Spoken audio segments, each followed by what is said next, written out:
Good morning, ladies and gentlemen. I'm very glad to be here to share my knowledge about industrial clusters in China. My topic is very big, China's special economic zone and China's industrial cluster, all of China's development.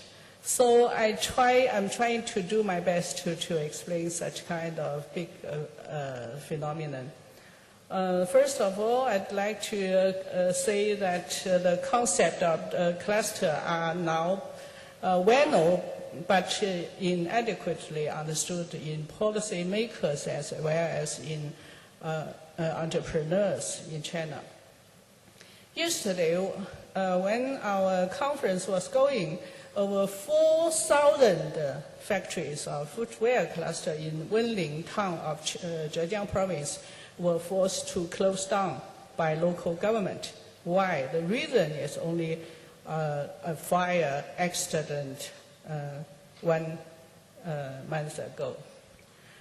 Industrial agglomeration is very big concept, and the special economic zones in China we call the development zone or industrial park or other parks, and another is industrial clusters. In China we call the specialized towns. This is very big concept. So I'd like to the two concepts are high correlation. In China now, how the logic behind the agglomeration and how is China need for agglomeration, this is not very clear. So today my framework is two parts. One is economic zone, industrial park, and special towns and specialized towns and industrial clusters. And the second is theoretical thinking. So I'm going, because the time is limited, I just quick present my, the first part of my paper. Agglomeration phenomenon in China is very complex. There are two kinds of clusters, the agglomerations. One is park, another is a cluster. And two kinds of agglomeration in China all are formed in the background of global offshore outsourcing of multinational corporations. Since 1978, we set up the first special economic zones in Shenzhen city. Now Shenzhen is most innovative city in China. China's development zone development process began in 1979 to 1978. To create GDP and job opportunities and attract foreign investment. But foreign exchange leakage, cost ineffectiveness, failure to achieve state objectives, economic crimes and related social problems, and land is being overexploited. So there were many problems. The per capita income is still lower compared to other countries. In 1986, I wrote a paper on China's special economic zone. This is my picture, my map in that paper. And the state level and the provincial level development zone are present all of China. The number is about 2,000 state level, and I will show you after a while. For example, a state level science park or high-tech development zone, we now have 105. Industrial clusters in China is territorial innovation systems or supply chain cities of the world economy. In 2005,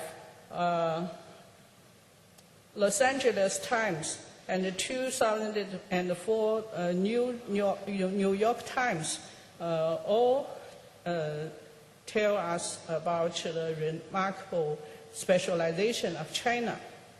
The places that best accommodate orders from multinational corporations are China's giant new specialty cities.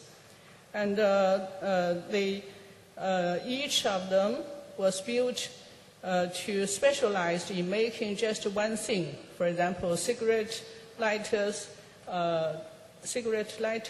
badges, nickels, and fasteners or glasses, even musical instruments. So from a sector point of view, China's industrial clusters in different sectors and different activities, from low-tech to high-tech, from weak creative to strong creative, from manufacturing to design and R&D. I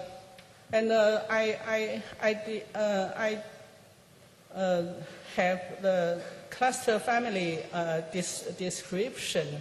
For example, innovative and in traditional sectors, and innovation clusters in high-tech sector, creative clusters in cultural and creative industries, in digital cultural sectors, and non-innovative survival sectors. From the point of view of different scales, we can see from the country scale, from provincial scale, from city, from town network. Industrial clusters in China is selected provinces. I did some research work for Italy. This is the map I drew several years ago. Clusters in Guangdong province are most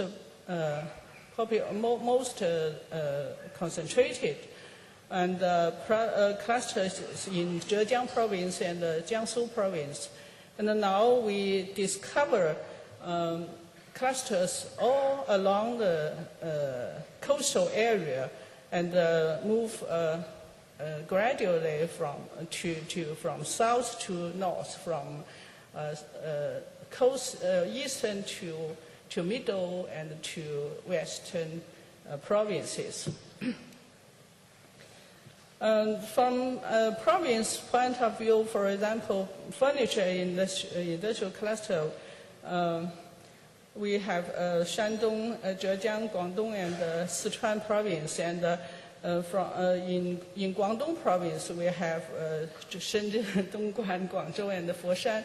And from Foshan city, we can see a lot of specialized towns. For example, in this circle area, we have several industrial clusters. They related each other to make furniture. So the experience is very complex, and I just want to say that because the global market and the global multinational corporations, technology, the relationship between China's universities and the university in Western countries and the R&D collaboration. So the foreign direct investment plus technology entered to China. Now, the Chinese, and from support from the central government, many ministries of the central government, they support clusters. For example, China's Science and Technology Commission, Science Education Commission, and many departments of the central government support cluster of the related sectors. And in the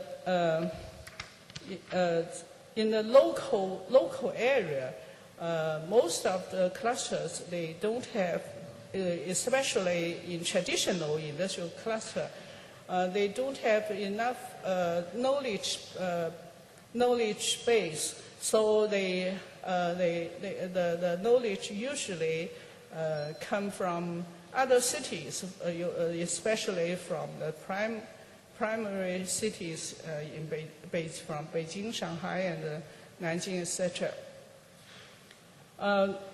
In developing process, they set up training schools and innovation centers for innovation platform by local government or by industrial association. And they organize a lot of activities for interaction of local clusters. And they held exhibition event. So the formal and the informal activities for interaction is very intensive. And entrepreneurship enthusiasm under the reform of open policy, the development of local division of labor, and the follow-up impetus of the large domestic market, we can see three kinds of vectors in industrial cluster. One is the peasant entrepreneurship. For example, they set up township enterprises from the local rural area. And the second is science and technology, non-state-owned enterprises. They set up science and technology enterprises in so-called high-tech sector, high-tech clusters, for example, Beijing Zhongguancun and Shanghai Zhangjiang. And the third is state-owned enterprises. They have spin-off and startups from in their transformation process. So the entrepreneurship is growing in industrial cluster, and a strong involvement of local government industrial associations are becoming stronger, and the role of specialized market is a feature of industrial cluster, especially in traditional industrial clusters. And the new development is e-commerce related agglomeration. For example, observation of mine is three crucial aspects. One is virtual agglomeration, the so-called industrial belt, which acts as B2B platforms in the industrial district. You know, we have a very important enterprises called, very important firm called Alibaba. In this firm can have an industrial belt, this website, and many local industrial clusters are getting into the website, and they can make money from from the B2B platform.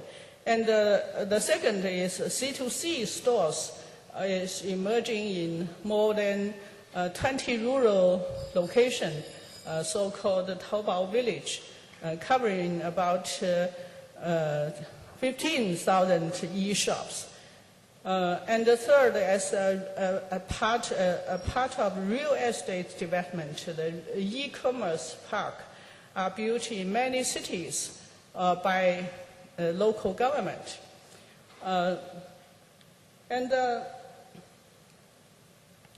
I'd like to mention about the Taobao village. Taobao is Alibaba's website name. Taobao village gradually became a new force of rural economy. Taobao village, a unique economic phenomenon in the world, and now it's brought about 60,000 jobs. Challenge is, one is a technology regime. We don't have enough technology knowledge, so we still rely on the technology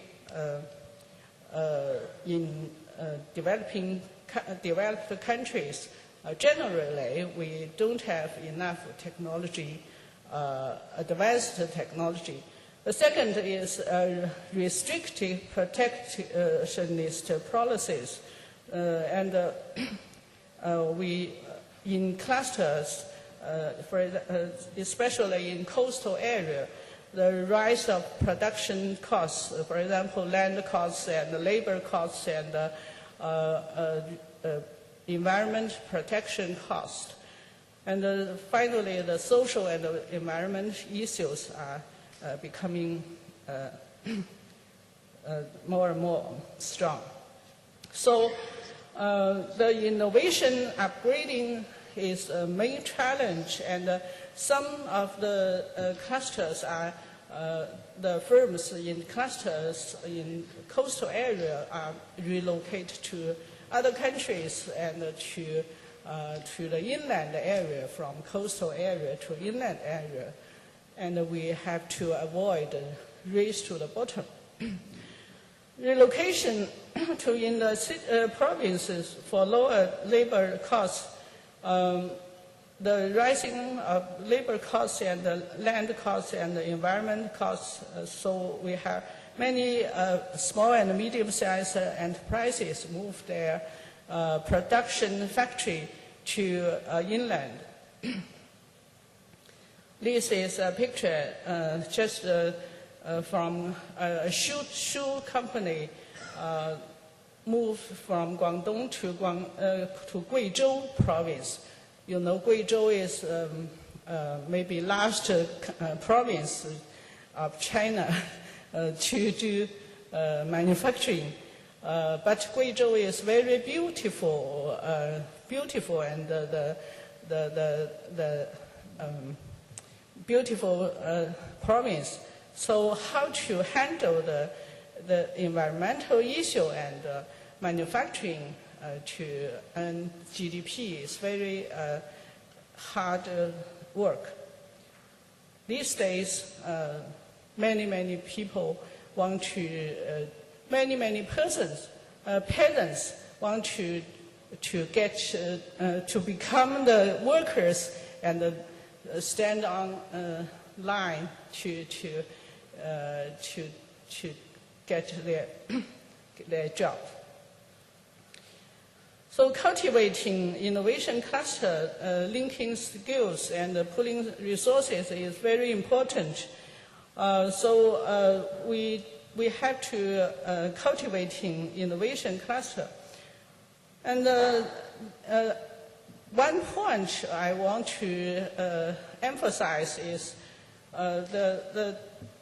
both inside and outside clusters are right way to meet the challenge both posed by globalization and increasing dynamics of structural change. For example, the learning from Italian experience. The second part is theoretical thinking. Now, these days, China's industrial cluster development and land exploitation always stick together. Industrial cluster are the latest fashion. So we could not say that only firms gather together in somewhere and it will develop. We could not say only these firms develop in a certain period can they have permanent competitive advantage. And we could not say that a locality only needs to create a supply chain, its economy will be well developed. So is it a new bottle in an old, new wine in the old bottle, like the form of making nests to lure birds in the past? Now, the development zone or industrial park developed more and more, larger and larger, and the function is more and more, and the ministry involved and is more and more, and the places and planned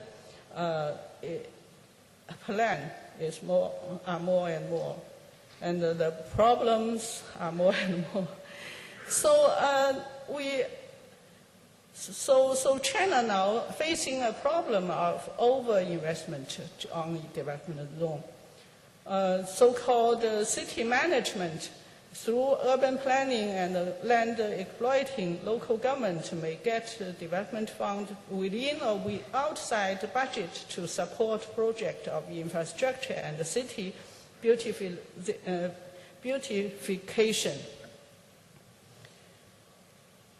So the problem is, how is the mushroom? The good cluster or bad cluster? The most, the examples are the cultural park. The number of cultural parks in China reached 2,500. It's too fast, and the cultural ministry couldn't control.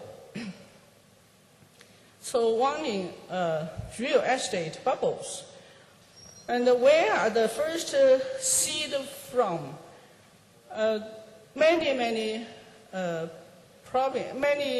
places establish their development zone. It's called industrial cluster zone or industrial cluster park. In Chinese, 产业集聚区, industrial agglomeration district. But they don't have any firms. They said industrial agglomeration. They said industrial park. They said industrial cluster. So where are the first, is the first seed from? Development opportunity. Where is the development opportunity? Which is condition and mechanism to attract the investment? Just to give you an example of eco-towns, all of China. So what kind of agglomeration we need? Location is now proximity to know what, know how, and know whom. It's local cluster of knowledge, not companies and assets. Not industrial agglomeration plus industrial real estate equals to industrial upgrading. We have to know new industrial spaces. What is a new industrial spaces to foster a new industry? Does it have a new startup, local entrepreneurship, institution for collaboration, potential to create industrial community? So several years ago, I wrote a paper, and I had a Chinese book on beyond the cluster. I said that learning and innovation in clusters may occur or may not occur. The danger of using cluster approach, we have the several sources of ambiguities of cluster concept, for example, localization and urbanization, the side of operation and the side of interaction, and the local global discourse of industrial linkages, and the confusion of concentration based on knowledge intensity and the concentrated dispersion based on labor costs. So for these reasons of the ambiguities of cluster concept, there is a danger of using cluster concept as fashionable next new thing in economic development. So the most important is making connections. So it's a risk to develop industrial properties in some underdevelopment localities with new firms, few firms. And we have to know what is proximity, geographical proximity or political proximity, organization proximity, institution proximity. The most important is institution and cultural and political proximity other than geographical proximity. And the cluster formation in developing countries is concentrated dispersion, global outsourcing and local manufacturing and service. We have to know the power imbalance. For example, China, the development zone or industrial park or science park or high-tech park are the background are very complex. For example, in high-tech zones, we have universities, spin-offs, and branch plant of multinational corporations, and the returning of overseas Chinese, and the role of local government, the role of central government. And we want to make the process of technology, we want to build a knowledge economy, but in another way, we want to build infrastructure and make money from the real estate development. So, as my view, cluster have kinetic energy. We can reduce, it can reduce costs, but the costs reduced are limited. They can promote innovation, but in a condition of abundant social capital. Industrial clusters have potential energy. It can could attract investment from outside. It could create jobs. Cluster may fall into wrong paths, separate or relocate. So there is a risk to construct industrial park. And in China, lots of spontaneous clusters are not innovative. So factors form a cluster, critical mass, geographical proximity, and other proximity and industrial linkages. Factors of park are land and infrastructure and preferential policies. In park at this stage development. So a cluster not exactly need a park. In a park, probably no cluster exists. Create cluster within the park is ideal in situation, but the long-term positioning, be patient. So a piece of circled land plus infrastructure, we have to build the linkages between local actors and the international actors within circled land and we need institution for collaboration. So in China now, high hope and hard reality, industrial estate has become a tool of increasing GDP, but low benefit of infrastructure affect local government's ability to pay back to the loan of the bank. And the specialization has traps. Specialization has brought economic growth to localities.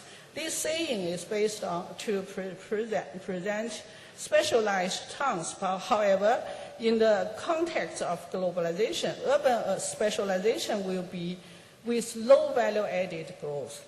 Globalization leads to specialization and strengthens specialization. When moving to a good location for business in certain nation, this location may be specialization. So it's a danger we falls to the trap of specialization. So this is a puzzle, property-driven or innovation-driven, endogenous or exogenous. Conclusion. Industrial clusters in China benefit both multinational corporations and the national industrial system, national innovation system. The clusters in China functioned very well for multinational buyers and contract manufacturers, but their role for build competitive advantage of the country and the region are limited. The key task facing China should be to foster innovative industrial clusters instead of building more low-road ones. Institutional innovation is most important. China needs to learn as quickly as possible, not only to adopting lessons from other industrial clusters, but also in seeking to position local industries in the global value chain and in strengthening their competitiveness in global market. Policy need to differ for different sectors. This is my paper on the web. Thank you very much.